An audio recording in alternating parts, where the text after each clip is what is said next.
Au cœur de l'histoire. Franck Ferrand.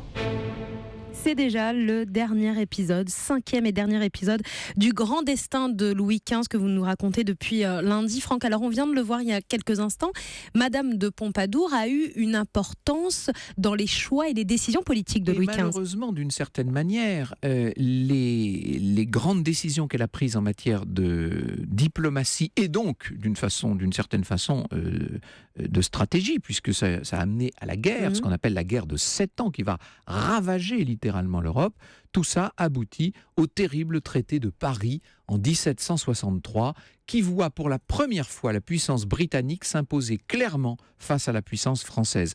C'en est fini d'une certaine manière d'un grand siècle de domination française sur l'Europe et c'est désormais la Grande-Bretagne qui va prendre le relais. Et ça, c'est sous Louis XV, c'est Louis XV qui l'aura vu. Alors c'est vrai que le Canada et la Louisiane, enfin tous les territoires perdus en Amérique à l'époque ne paraissaient pas si importants. Quelques arpents de neige, disait Voltaire. Et c'est vrai qu'en échange, Louis XV a rattaché la Lorraine à la France, qu'il a acheté, et c'est Choiseul qui a signé le chèque, si je puis dire, qu'il a acheté la Corse. Donc la Lorraine, la Corse sont françaises grâce à Louis XV. Il n'empêche, la primauté de la France en Europe et donc son magistère sur une grande partie du monde vont diminuer pendant ce règne. Ça, c'est incontestable. Et c'est l'échec de Madame de Pompadour qui, d'ailleurs, se ronge tellement les sangs qu'elle va finir par en mourir, je vous disais, en 1764. Il y a un autre personnage d'une importance considérable et qui va conseiller le roi. C'est son propre fils. C'est ce dauphin qui, rappelez-vous, était né en 1729, qui a grandi entouré dans le parti dévot, qui était un homme de religion avant tout, mais qui était aussi très très avancé dans l'étude du droit public et qui s'offre le luxe, si je puis dire, de présenter à son père un mémoire en 1765. Je suis en train de feuilleter tout en vous parlant le merveilleux album que Flammarion a tiré du grand Louis XV de Pierre Gaxotte. C'est que Pierre Gaxotte est un de nos grands auteurs et qu'il avait écrit une belle bio de Louis XV. Et dans ce texte figure en grande partie le mémoire que le dauphin avait adressé à son père. Et voilà ce que dit ce dauphin. « Vous m'avez permis, cher père, de vous exposer mes réflexions au sujet des divers partis qu'on vous propose. On est une fois de plus dans un bras de fer avec les parlements, hein, bien entendu. Ce qu'on appelle les parlements, ce sont ces espèces de cours de justice tenus par une aristocratie de robe et qui essaient de faire de plus en plus la loi au roi. Quelque étendue que soit la matière, elle se réduira à peu de paroles, n'ayant pour base que la nécessité de vous faire obéir par le Parlement. » Et le dauphin est extrêmement clair. Le seul but où vous puissiez tendre, dit-il à son père, est de vous faire obéir. Si après avoir été leur déclaré avec tant d'appareil de votre volonté et vos lois, vous avez encore la condescendance de vous prêter à leur désir, en un mot, permettez-moi de reculer, leur audace augmentera et le peuple imbu de leur pernicieuse maxime achèvera de se convaincre de la justice de leurs prétentions. Le dauphin voit se profiler déjà la Révolution française.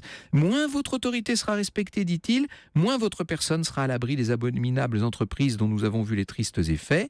Je pense donc qu'une fermeté inébranlable est le seul moyen de conserver vos jours et votre autorité.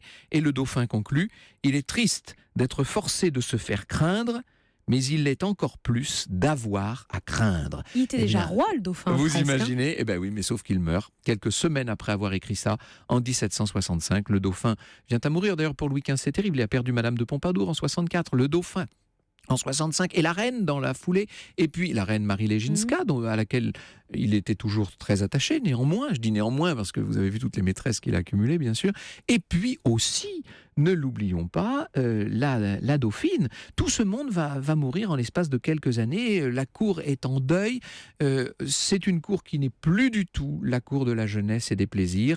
On peut même dire que pendant les dernières années du règne de Louis XV, une ombre va se mettre à planer. Europe 1. Au cœur de l'histoire. Et jusqu'à 15h, c'est la fin du règne de Louis XV que vous nous racontez, Franck Ferrand. Une fin de règne très sombre. Hein. Oui, très sombre. La cour est vieillissante. On critique, on brocarde beaucoup Louis XV, qui n'est plus le bien-aimé. Ça, c'est extraordinaire. Vous rappelez l'amour de ce peuple pour ce jeune roi, l'engouement. Ensuite, l'apothéose de Louis XV en 1744, après sa résurrection de Metz, si je puis dire. Et puis encore, dans les années 1750, un certain respect qui va s'éroder peu à peu, à mesure que, et ça, c'est peut-être aussi la responsabilité de Madame de Pompadour, à mesure que le roi, parce que comme elle ne peut pas, elle, le satisfaire sur le plan physique, eh bien, elle va avoir tendance à lui fournir un certain nombre de jeunes maîtresses qui sont recrutées littéralement dans une maison de Versailles, cette maison qu'on appelle la maison du Parc aux Cerfs, c'était le nom du quartier de Versailles où elle se trouvait, rue Saint-Médéric. Et évidemment, ça se sait. Et évidemment, on multiplie les satires, les épigrammes, on se moque du roi, on perd le respect d'une certaine façon. Déjà, l'esprit de la Révolution est en train de couver, il faut bien le dire. Et puis, le roi avait un très grand espoir. Il croyait beaucoup, après la mort de son fils, il croyait beaucoup que son petit-fils, le duc de Bourgogne, serait un très grand roi. Et voilà que le duc de Bourgogne meurt à son tour, cet enfant.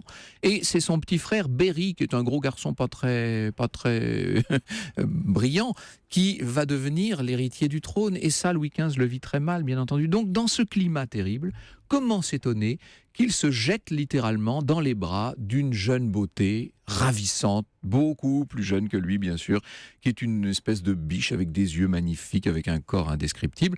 C'est évidemment celle qui va devenir, parce qu'on la marie très vite à un comte de complaisance, elle va devenir Madame du Barry. C'était pas son nom d'origine, elle s'appelait Jeanne Bécu, de Vaubernier.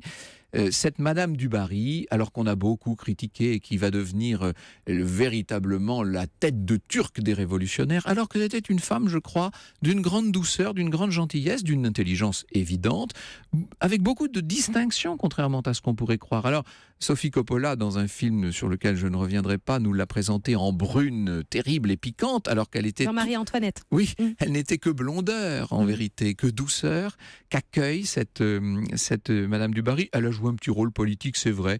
On s'est servi d'elle au moment de l'affaire du triumvirat, quand il s'est agi de renvoyer Choiseul, ce qu'on appelle le coup d'État d'Aiguillon. Je ne vais pas rentrer dans ces histoires politiques. C'est vrai qu'elle a joué là un rôle, mais elle l'a joué à son corps défendant. Et les deux seuls centres d'intérêt de Madame du Barry, c'est évidemment... J'allais dire ses plaisirs, son cadre de vie, les artistes qui vont permettre à son domaine de Louvcienne de devenir peut-être la plus belle maison d'Europe. C'est le sens des arts et le goût des lettres également, ça c'est incontestable. Et puis aussi, cette passion qu'elle a à servir le roi. Elle aura été une maîtresse parfaite. C'est elle qui est avec le roi au Petit Trianon, qui avait pourtant été construit pour Madame de Pompadour. C'est elle qui se trouve en compagnie de Louis XV le jour où il tombe vraiment malade. Et le chirurgien Lamartinière a très bien compris. Il dit au roi: sire, c'est à Versailles qu'il faut être malade. On comprendra, c'est à Versailles qu'il faut mourir. Et on ramène Louis XV. Et le jour, à bout de 2 jours et demi, 3 jours, quand Louis XV se rend compte qu'il a la vérole, vous savez, cette maladie terrible qui faisait tellement peur à l'époque, et qui vous faisait pourrir de l'intérieur, c'était absolument horrible. Bien sûr, pour le roi, c'est terrible. Et il va devoir dire au revoir à Madame du Barry, comme il avait fait avec Madame de Châteauroux autrefois. Et il va mourir, j'allais dire seul, non, entouré de ce qui lui reste de famille, notamment ses filles, mesdames, les revêches mesdames qui sont là au chevet de leur père, avec beaucoup de courage, parce qu'il est très contagieux, bien sûr. Il va mourir le 10 mai 1774. Alors, la pompe funèbre de Louis XV sera grandiose, bien sûr, il est roi de France, mais la vérité, c'est que sur le parcours du char funèbre, la foule a tendance à brocarder, à rire, à se moquer de ce roi qu'on n'aimait plus du tout. Quant à ceux qui vont lui succéder, ce sont des gamins de 20 ans, vous imaginez. Et lorsqu'on se précipite vers l'ancien Berry, vers le dauphin, et qu'on lui dit « Sire, vous êtes maintenant le roi », il fond en larmes, il se jette dans les bras de sa jeune épouse, Marie-Antoinette, qui vient d'Autriche, après tout, on a fait le renversement d'alliance, et il dit « Nous sommes trop jeunes pour régner ». La semaine prochaine, nous allons parler de Marcel Proust. Alors là, je vais, j'allais dire, nager comme un poisson dans l'eau dans cet univers proustien que nous évoquerons pendant toute la semaine. Et pour le moment, nous retrouvons Nikos Aliagas.